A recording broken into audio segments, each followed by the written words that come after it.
नमस्कार, आप सभी दर्शकों का Spotify पर हार्दिक स्वागत है।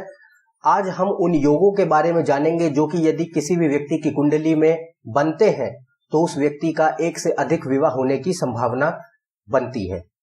तो आज हम इन योगों को उदाहरण कुंडलियों की मदद से समझेंगे। तो आइए अपने इस वीडियो को शुरू करते हैं।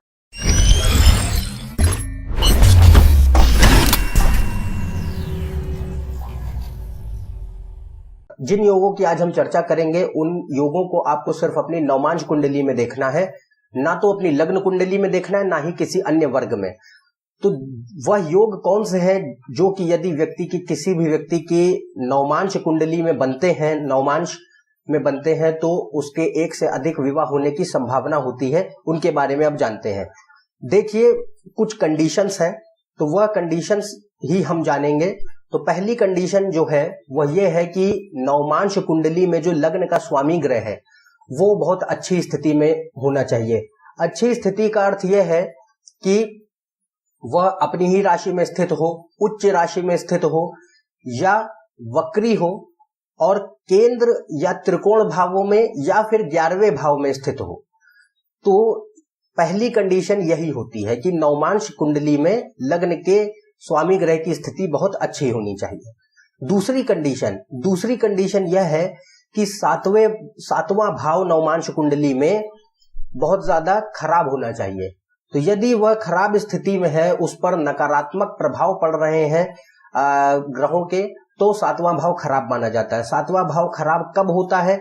जब उस पर शनि, मंगल, राहु, केतु, छठे, 8वें एवं 12वें भाव के स्वामी ग्रहों की दृष्टि पड़े या इनमें से कोई भी ग्रह 7वें भाव में ही स्थित हो तो 7वें भाव की स्थिति खराब मानी जाती है। अगली कंडीशन जो है वह यह है कि दूसरा भाव, 7वां भाव और 12वें भाव के स्वामी ग्रह, इनमें से कोई भी एक यदि उपचय भावों में स्थित हो, यानी कि तीसरे, छठे, 10वें और 11वें भाव में, इन चारों भावों को कलेक्टिवली हम उपचय भाव बोलते हैं। तो यदि दूसरे, 7वें और 12वें भावों में से किसी भी एक का स्वामी ग्रह उपचय भावों में स्थित होता है तो भी एक से अधिक विवाह होने के योग बनते हैं।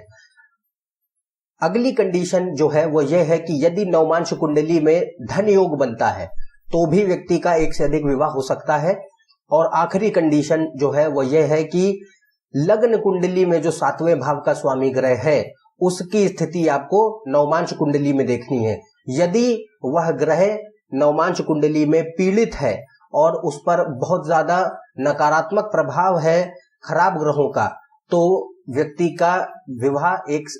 का एक से अधिक विवाह हो सकता है। तो अब इन योगों को हम अप्लाई करेंगे कुछ कुंडलियों में जो उदाहरण कुंडलियां हैं और उनमें जानेंगे कि कैसे ये काम करते हैं रियलिटी में। तो सबसे पहले आप अपनी स्क्रीन पर इस वक्त देख पा रहे होंगे, यह कुंडली है केट विंसलेट की। ये अभिनेत्री हैं, इनको हमने टाइटैनिक में अवश्य देखा होगा सबने।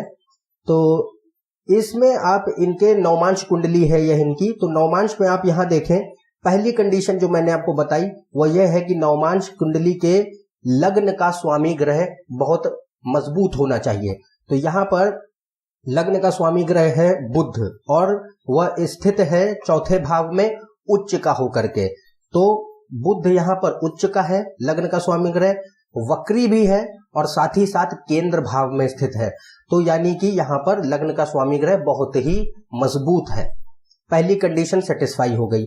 दूसरी कंडीशन थी कि 7वां भाव नवमांश कुंडली में खराब अवस्था में, खराब स्थिति में होना चाहिए।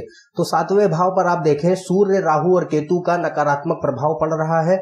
7वां भाव कुपित है, अफ्लिक्टेड है।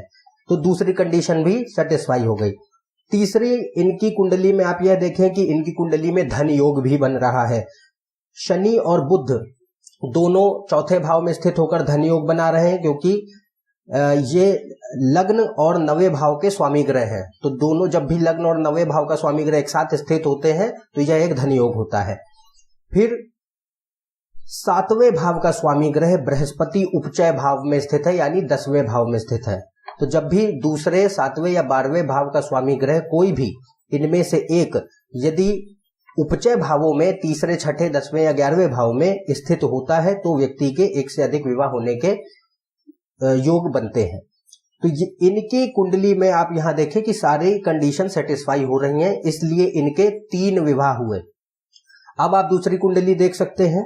यह कुंडली है एंजेलिना जोली की। इसमें यह देखें कि यहां पर भी आप देखें लग्न के स्वामी ग्रह की स्थिति। लग्न का स्वामी ग्रह है सूर्य। सूर्य स्थित है 11वें भाव में और इस पर दृष्टि पड़ रही है मंगल और चंद्रमा की और साथ ही साथ बृहस्पति की। मंगल, चंद्रमा और बृहस्पति तीनों ही सूर्य के परम मित्र ग्रह हैं और सूर्य स्थित है बुध की राशि में। बुध दूसरे भाव में उच्च का स्थित है, तो यहाँ पर सूर्य बहुत ज्यादा बलशाली है, बहुत ज्यादा पावरफुल है और 11वें भाव में स्थित है। तो जब भी लग्न का स्वामी ग्रह बहुत ज्यादा मजबूत हो और केंद्र त्रिकोण या 11वें भाव में स्थित हो तो वो बहुत ज्यादा मजबूत माना जाता है और यह योग बनाता है कि व्यक्ति के एक से अधिक विवाह हो सकते हैं। तो पहली कंडीशन इनकी कुंडली में भी सेटिस्फाई हो रही है। दूसरा आप यहां देखें कि 7वें भाव की स्थिति खराब होनी चाहिए। 7वें भाव की स्थिति यहां पर खराब है क्योंकि 8वें भाव का स्वामी ग्रह बृहस्पति यहां पर 7वें भाव में स्थित है और साथ ही साथ शनि अपनी दृष्टि दे रहा है 7वें भाव पर, इसलिए 7वां भाव अच्छी अवस्था में नहीं है। फिर इस कुंडली में भी 7वें भाव का स्वामी ग्रह आप देखें उपचय भाव में स्थित है। 7वें भाव का स्वामी ग्रह 10वें भाव में स्थित है जो कि शनि है। तो शनि यहाँ पर 10वें भाव में स्थित है, यह भी योग बनाता है एक से अधिक विवाह होने के। फिर कुंडली में, नवमांश कुंडली में यदि धन योग बनते हैं तो भी व्यक्ति का एक से अधिक विवाह हो सकता है। तो यहाँ पर देखें कि इनकी कुंडली में 2 धन योग बन रहे हैं। पहला है शुक्र और बृहस्पति के बीच में। शुक्र और बृहस्पति जब भी एक दूसरे के साथ स्थित हो या फिर एक दूसरे पर दृष्टि दे तो यह धन योग बनता है। और दूसरे स्थिति यहाँ पर देखें कि दूसरे और 11वें भाव का स्वामी ग्रह बुध दूसरे भाव में उच्च का होकर स्थित है, तो ये भी एक धन योग है। तो इनकी कुंडली में भी आप देख सकते हैं कि सारी कंडीशन सेटिस्फाई हो रही हैं, इसलिए इनके भी 3 विवाह हुए। और ये आखिरी कुंडली आप देख सकते हैं अपनी स्क्रीन पर, ये है एलिजाबेथ टेलर की। ये भी हॉलीवुड अभिनेत्री रही हैं। इनकी 8 शादियां हुई थी। तो इसमें आप देखें कि इनके नवमांश कुंडली की स्थिति कैसी है। सबसे पहले तो आप यह देखें कि लग्न का स्वामी ग्रह शनि बृहस्पति के साथ परिवर्तन योग बना रहा है। हालांकि यहाँ पर यह शनि केंद्र या त्रिकोण भावों में या 11वें भाव में स्थित नहीं है, पर शनि मजबूत अवश्य है क्योंकि यह बृहस्पति के साथ परिवर्तन योग में है। दूसरी स्थिति यहाँ पर देखें कि 7वें भाव की स्थिति यहाँ बहुत ज्यादा खराब है। क्यों? क्योंकि यहाँ पर 7वें भाव पर 12वें क्योंकि यहाँ पर बृहस्पति 7वें भाव पर दृष्टि दे रहा है जो कि नीच राशि में है और वक्री है और 12वें भाव का स्वामी ग्रह है। तो यहाँ पर और पति का कारक होता है बृहस्पति, इसलिए 7वें भाव पर अपनी दृष्टि देने से 7वें भाव को खराब कर रहा है। और साथ ही साथ मंगल भी 7वें भाव पर दृष्टि दे रहा है 12वें भाव से, तो 7वें भाव की स्थिति बहुत ज्यादा खराब है। फिर अगली चीज जो आप यहाँ देखें, इनकी लग्न कुंडली में 7वें भाव का स्वामी ग्रह शुक्र है। शुक्र की स्थिति हम नवमांश में देखेंगे। नवमांश में शुक्र पाप कर्तृ योग में स्थित है सूर्य और केतु के। तो यहाँ पर शुक्र भी बहुत ज्यादा अफ्लिक्टेड है, यानी कुपित अवस्था में है। तो इनके में भी ये 3 कंडीशंस तो सेटिस्फाई हो रही हैं। फिर अगली कंडीशन आप यह देखें कि दूसरे भाव का स्वामी ग्रह शनि उपचय भाव में स्थित है। जब भी दूसरे, 7वें या 12वें भाव में से किसी भी एक भाव का स्वामी ग्रह उपचय भावों में स्थित होता है तो भी एक से अधिक विवाह होने के योग बनते हैं। तो इनके में दूसरे भाव का स्वामी ग्रह शनि तीसरे भाव में स्थित है जो कि उपचय भाव है। तो इस कुंडली में भी आप यह देख सकते हैं कि कैसे सारी कंडीशन सेटिस्फाई हुई और इनके में क्योंकि 7वां भाव और शुक्र और बृहस्पति तीनों ही बहुत ज्यादा पीड़ित हैं, इस वजह से इनकी 8 शादियां हुई। तो मेरे ख्याल से अब आप समझ चुके होंगे कि कैसे इन योगों को आपको अप्लाई करना है और कौन से वह योग होते हैं जब जो कि किसी भी व्यक्ति की कुंडली में यदि हो तो उसका एक से अधिक विवाह होने की संभावना बनती है। तो यदि आप मेरे इस चैनल पर नए हैं तो नीचे दिए हुए सब्सक्राइब बटन पर सब्सक्राइब करें। आप मेरी वेबसाइट पर भी जा सकते हैं और अपने लिए कंसल्टेशन भी बुक करा सकते हैं। ज्यादा जानकारी के लिए आप मेरे ट्विटर और फेसबुक पेज पर भी जा सकते हैं। इन सभी के लिंक्स डिस्क्रिप्शन में दिए हुए हैं।